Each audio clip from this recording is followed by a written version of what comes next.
اللهم صل على سيدنا محمد يا رب صل وسلم دائما أبدا على حبيبك. انتہا جو مستقبل میں ہوگی نا وہ لوگوں کی ہوگی جو خدا کے بالکل منکر ہیں، وہ خدا کو اپنی ڈکشنری سے نکال رہے ہیں. دوسرے وہ لوگ ہیں جو اللہ کو مانتے ہیں. تو آپ بتاؤ، دیکھو یہ جو دنیا اس انتہا کی طرف جا رہی ہے کہ خدا کو نکالو. کیوں؟ اس لیے کہ اللہ جب آئے گا نا ہمارے لغت میں تو پھر بہت ساری چیزیں اس کے لوازمات میں سے. ہم اگر کہتے ہیں کہ اللہ نہیں ہے، یہ کائنات خود بخود بنی ہے، تو پھر ہمیں کسی چیز کی ضرورت ہے ہی. پھر نکاح کے ساتھ زندگی گزارو، زنا کرو، نائٹ کلبوں میں ناچو گاؤ، شراب پیو، چرس پیو، ہیروئن پیو، آپ کی لائف میں جیسے چاہو کیا کرو، انجوائے کرو. ابا کو گھر میں رکھو یا اولڈ ہاؤس میں جمع کرا دو، کوئی مسئلہ نہ. میرے سامنے ایسے بھی واقعات آتے ہیں لبرل لوگوں کے کہ ابا بوڑھا ہو گیا، چپکے سے اس کو زہر پلا کے مار دیا. ایسے واقعات آ رہے ہیں کہ یار یہ ٹینشن میں زندگی، ہمیں بھی ٹینشن، خود بھی ٹینشن، تو مان کو کیا جا رہا ہے. اور ایسے لوگ بھی ہیں 10 سال سے ابا کوما میں گیا ہوا ہے باپ، اور 10 سال سے اس کی بستر پہ خدمت کر رہے ہیں. تو ایک فیصلہ کرو، ادھر ہو جاؤ یا اگر آپ اللہ کو نہیں مانتے تو پھر انگریز کی طرح زندگی گزارو، ٹینشن فری. کون سی زندگی؟ انگریزوں کی سانس ہوتی ہے، خالو، پھپھا، چھوٹے بھائی، منجلے بھائی ہوتے ہیں، لیکن ان کو ہونا نہ ہونا کیا ہے؟ بولو برابر. نکاح کے بغیر زندگی ہے ان کی. نکاح ہو بھی جاتا ہے تو بچے پہلے پیدا ہوتے ہیں، شادی بعد میں. اس کا فائدہ ہوتا ہے بچے ابا کی شادی میں تمبو لگا رہے ہوتے ہیں. وہ کہتے ہیں کہ یار اس کا بڑا فائدہ ہے، تم لوگ پتہ نہیں کیوں تم لوگ باہر سے بندے تمہیں کرائے سے بلانے پڑتے ہیں. وہ کہتے ہیں کیا ہے اس طرح جیسے بچے پہلے ہو جائے، شادی فاسٹ ہے نا، اسپیڈ زیادہ ہے ان کی. ہم کوئی پرانی اسپیڈ ہماری،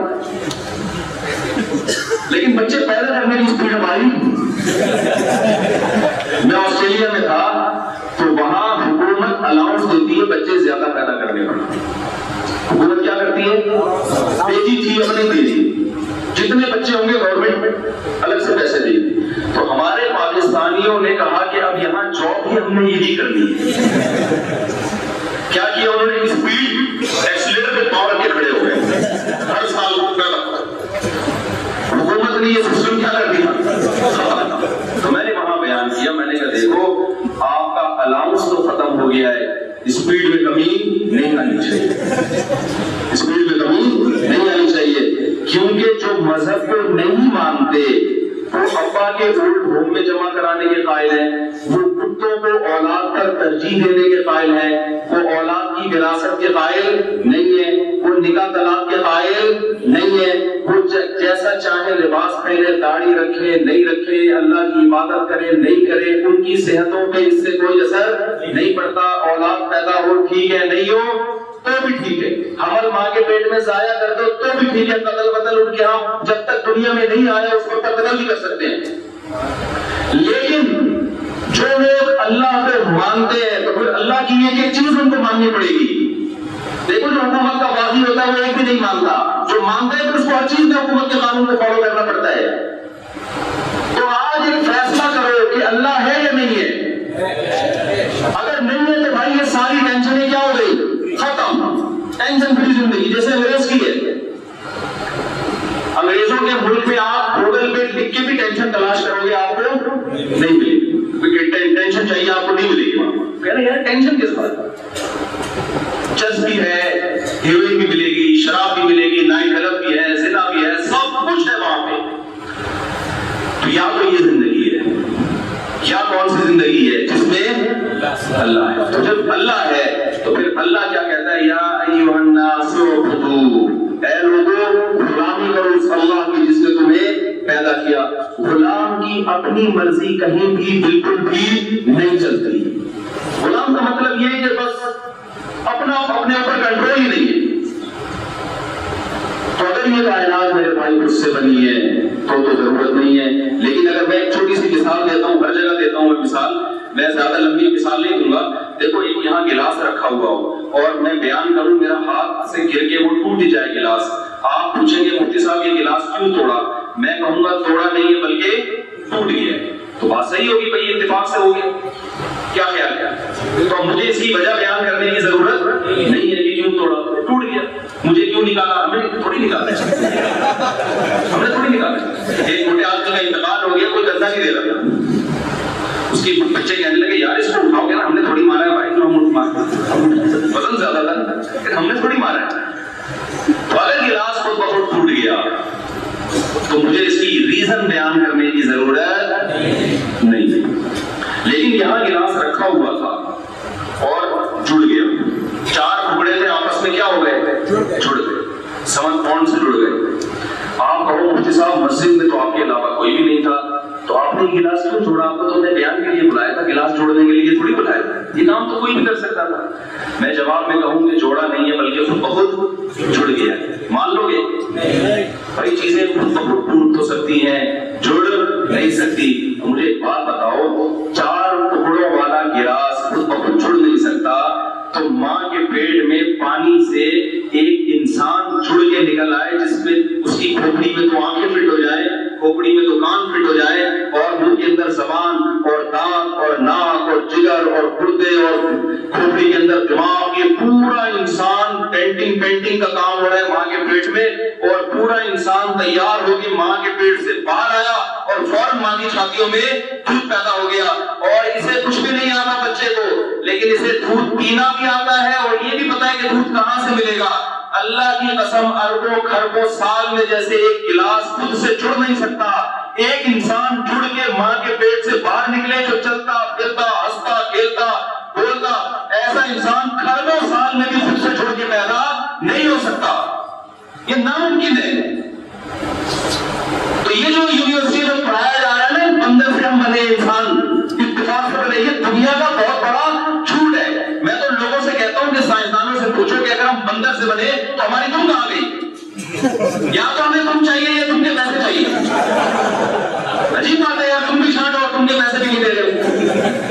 تو آپ کی یونیورسٹیوں میں جو پروفیسر یہ کہنا بندر سے بنے, اس کو بولو پروفیسر صاحب یا تو مجھے تم چاہیے یا تم کے پیسے چاہیے. نہ تم دے رہے ہو نہ تم کے پیسے دے رہے ہو یار. ہم تو نہ پیسے دیں گے نہ تم دیں گے, کیونکہ ہم تم کے قائل ہے ہی نہیں. ہم تو کہتے تھی ہی تم. آدم کو اللہ نے جیسے پیدا کیا آج تک ان کی اولادیں ایسی ہی چلی آ رہی ہے.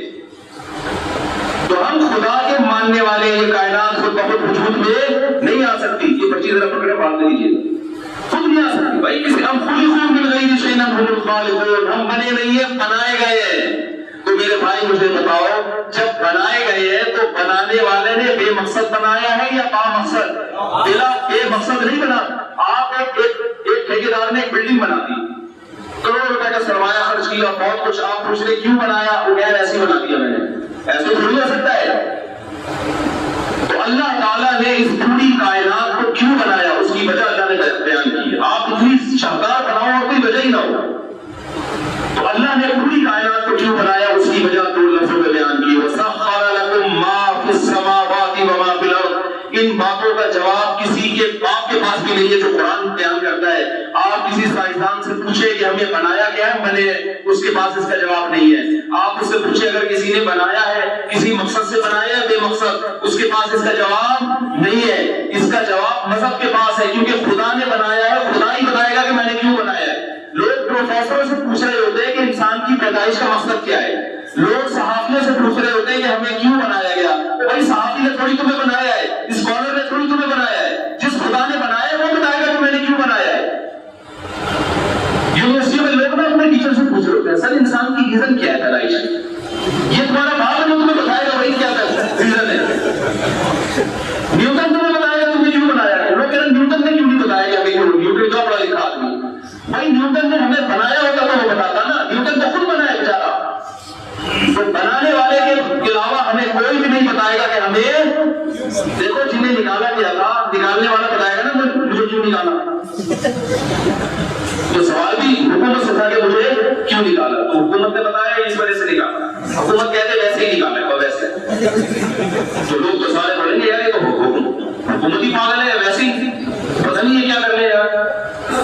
تو بنانے والا بتائے گا کہ میں نے کیوں بنایا؟ بنانے والے نے کہا اس پوری کائنات کو جو میں نے بنایا ہے اس کی وجہ اللہ نے ایک آیت میں بیان کر دی، وَسَخَّرَ لَكُم مَا فِي السَّمَاوَاتِ وَمَا فِي الْأَرْضِ جَمِيعًا مِّنْهُ، جو کچھ آسمانوں میں جو کچھ زمینوں میں، جمیعاً تمام کا تمام، منہ میں نے اپنی طرف سے، سخر لکم اے انسانوں تمہارے لیے بنایا ہے۔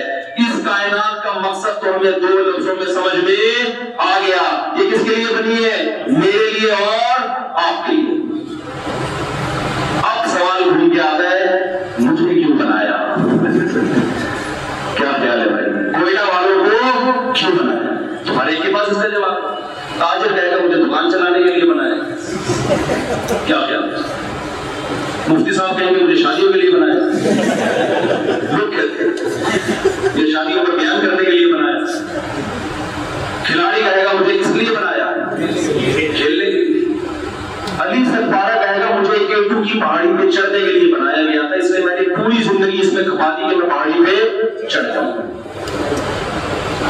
اللہ کہے گا کہ ساری کائنات تمہارے لیے اور تمہیں لائف کو انجوائے کرنے کے لیے، یہ بات کسی کی کھوپڑی میں آنے والی نہیں۔ ایک ویکینسی آئی گورنمنٹ کی طرف سے، فوج کی ویکینسی تھی کمیشن آفیسر بھرتی ہونے کے لیے۔ مثال دے رہا ہوں، آپ چلے گئے انٹرویو دینے کے لیے کہ جی میں جاب کے لیے تیار ہوں، مجھے کیا کیا ملے گا اس میں؟ انہوں نے بتایا جی آپ کو یہ ملے گا، یہ ملے گا، الاؤنس ملے گا، اتنی تنخواہ ملے گی، علاج آپ کا ساری زندگی فری، آپ کے والدین کا بھی، بیوی بچوں کا بھی، ریٹائرمنٹ پہ ملیر کینٹ میں گھر ملے گا، یہ ملے گا، وہ ملے گا، آپ بڑے خوش ہٹو بچوں، یا بھائی میں جا رہا ہوں بات مجھے یہ دے دو میں آ رہا ہوں۔ وہ کہے گا تم مجھے تو بہت پوچھو گے تم نے کیا کرنا ہے؟ آپ کہیں یار مجھے بھی کچھ کرنا ہے، یہ سب کچھ میرے لیے نہیں بھائی تمہارے لیے، تمہیں بھی تو کچھ کرنا ہے۔ کیا کرنا ہے بھائی؟ میں نے بھائی جب انڈیا پاکستان کی جنگ ہوگی تو یہ جو شہری لوگ ہیں یہ آرام سے گھر میں سوئیں گے، آپ نے اپنی جان ہتھیلی بھر کر بارڈر پہ پہنچنا ہے، یہ آپ کی ذمہ داری ہے۔ اچھا میں سمجھا کہ یہ فری پاکٹ میں ساری چیزیں ہمیں مل رہی ہیں۔ اس نے کہا آپ کو 1 سال کی ٹریننگ بھی لینی پڑے گی، بھاگنا پڑے گا، مزے بعد میں شروع ہوں گے، اس سے پہلے نہیں ہے۔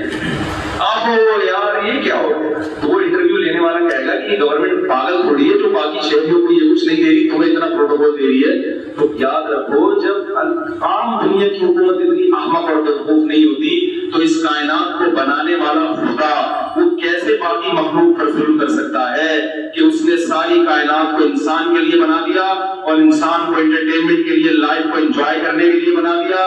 یہ بات کھوپڑی میں آنے والی نہیں ہے۔ انسان کو ایسا اللہ نے کائنات کو سخر کی ہے، جب چاہتا ہے جس جانور کی چاہتا ہے جان لے لیتا ہے۔ بکرے جوانی کی دہلیز پہ قدم رکھتے ہیں، ابھی بدنظری بھی نہیں انہوں نے کی ہوتی کہ کاٹ کے کھا جاتا ہے، بہت پتہ نہیں کیا کیا کرتا پھر رہا ہے، اور بکرے کو بدنظری کا موقع بھی نہیں دیتے، بلکہ بچپن سے ہی بیٹری نکال لیتے ہیں ان کی، کھا جاتے ہیں ان کو کاٹ کے۔ مچھلیوں کو دھوکہ دے دے کے کھا رہے ہیں، دھوکہ کی طرح آپ اپنے گھر کسی مہمان کو بلاؤ اور زہر دے کے مار دو، لوگ کہیں گے یار دشمنی کرنی تھی تو آپ میدان میں لڑتے، مہمان کے ساتھ تو ایسے دشمنی، یہ تو دھوکہ ہے نا۔ لیکن یہی دھوکہ آپ کس کو دیتے ہو؟ مچھلی کو۔ مچھلی میں کانڈے میں آپ جھینگا یا کوئی گوشت لگاتے ہو اور لٹکا کے بیٹھ جاتے ہو، مچھلی سمجھتی آج کوئٹہ والوں نے ہماری باربیکیو کا انتظام کیا ہے۔ کوئٹہ نے کس کا انتظام کیا ہے؟ پتی کی تو بہت تعریف سنی تھی کوئٹہ کی، لیکن آج باربیکیو کا انتظام کیا۔ مچھلی بیچاری آتی ہے اور جیسے ہی منہ مارتی ہے کیسے کانٹا اس کے جبڑوں میں گھستا ہے اور تکلیف کے ساتھ آپ اس کو کھینچتے ہو، حالانکہ آپ کو مچھلی کھانے کی ضرورت نہیں ہوتی، صرف زبان کے چٹکارے کے لیے۔ کسی ڈاکٹر نے نہیں کہا ہوتا کہ مچھلی کھانا آپ کے لیے ضروری ہے، کوئی کمی نہیں ہوتی مچھلی کی آپ کے اندر، پھر بھی صرف زبان کے چٹکارے کے لیے۔ بکرے بسا اوقات ایسے ہی کٹ جاتے ہیں کہ چلو یار کھڑا کھڑا برا لگ رہا ہے کاٹ کے کھا جاؤ اس کو، پہلا یار میری کوئی اوقات نہیں ہے یار، جب چاہتے ہیں دمبے کاٹ کے کھا جاتے ہیں۔ تو یہ دمبے احتجاج نہیں کر سکتے اللہ کے ہاں کہ اللہ مجھے تو نے اس انسان کے لیے پیدا کیا جس کا مقصد بھوک شرمگاہ اور پیٹ کی خواہشات پوری کرنا ہے، اس کے علاوہ اس کا کوئی مقصد نہیں ہے، اتنا معزز کیوں ہو گیا؟ تو بھائی یہ ساری کائنات بنی کس کے لیے؟ انسان، لیکن انسان کو بہت بڑے مقصد کے لیے بنایا. وہ مقصد کیا ہے؟ قرآن کہتا ہے، بس جلدی سے پوائنٹ کی طرف آ رہا ہوں میں، کہ خلق الموت والحیات، اللہ کہتا ہے میں نے موت اور زندگی کو بنایا انسان کے لیے. لیبلوکم، اللہ تمہیں آزمائے گا. ایکم احسن عملا، تم میں اچھا عمل کون کرتا ہے اور کون احسن طریقے سے زندگی گزارتا ہے. کون اللہ کے بتائے ہوئے حکم کے مطابق اور کون احسن کا لفظ یاد چلتا ہے نا، کون احسن طریقے سے زندگی گزارتا ہے اور کون اللہ. ہمارے شاگرد ہیں نا بہت سارے پشاور کوئٹہ کے، میں ان سے کہتا ہوں یار تم یہ کر رہے ہو، تمہارے قوم میں یہ، وہ کہتے ہیں ہمارا احسن طریقہ ہے. دیوار اسلام احسن تھوڑی ہے. پنجاب والوں کا احسن، مہاجروں کا احسن، احسن نہیں چلے گا قیامت کے دن. تو اللہ نے کہا میں نے کس کے لیے پیدا کیا؟ آزمائش، کہ تم نے اچھا عمل بولو کون کرتا ہے، اچھا عمل کون کرتا ہے. اور اچھے کی ڈیفینیشن وہ ہے جو اللہ اس کے رسول نے بیان کی. اچھا وہ نہیں جس کو میں اور آپ اچھا کہتے ہیں. دیکھو ایک بیٹا اپنے باپ کی خدمت نہیں کرتا، محلے والوں کو خوش کیا ہوا ہے، محلے والوں سے پوچھیں گے یہ بندہ کیسا ہے، لوگ کہیں گے بہت ٹائٹ، بہت بہترین. باپ سے پوچھیں گے بولیں گے میرے کسی کام کا نہیں. تو اچھا کا تو ہر آدمی کا معیار مختلف ہے. جو آدمی دوسری شادی کر رہا ہے بیوی بولے گی اچھا آدمی ہے، جس بیوہ سے کر رہا ہے وہ کہے گی بہت اچھا آدمی، مجھے سہارا دے رہا ہے، مجھے ٹھکانہ دے رہا ہے، میری تو امید ہی ختم ہو گئی. تو اچھے میں اگر ہم اللہ یہ کہہ دیتے ہیں نا کہ کوئٹہ والے جس کو اچھا کہیں گے وہ کامیاب، اور کوئٹہ والے جس کو گندا کہیں گے وہ ناکام. تو بھائی کوئٹہ کا معیار الگ ہے، کراچی کا الگ ہے، پشاور کا الگ ہے، لاہور کا الگ ہے. تو فرشتے تو بیٹھ کے پٹائی کرتے رہیں گے، ہر کس کو جج بنائے ہم. اللہ نے کہا خرچہ میں دوں گا تو نمبر بھی میں لگاؤں گا. کس سوال کے کتنے نمبر، کس پہ فیل ہو جاؤ گے، کس پہ پاس. مفتی طارق مسعود صاحب کے بیانات سننے کے لیے youtube.com/مفتی طارق مسعود کو سبسکرائب کریں. اور اگر آپ لائیو ویڈیو کو کبھی بھی مس نہیں کرنا چاہتے ہیں تو سبسکرائب کرنے کے بعد بیل آئیکن پہ کلک کرنا مت بھولیں. جزاک اللہ.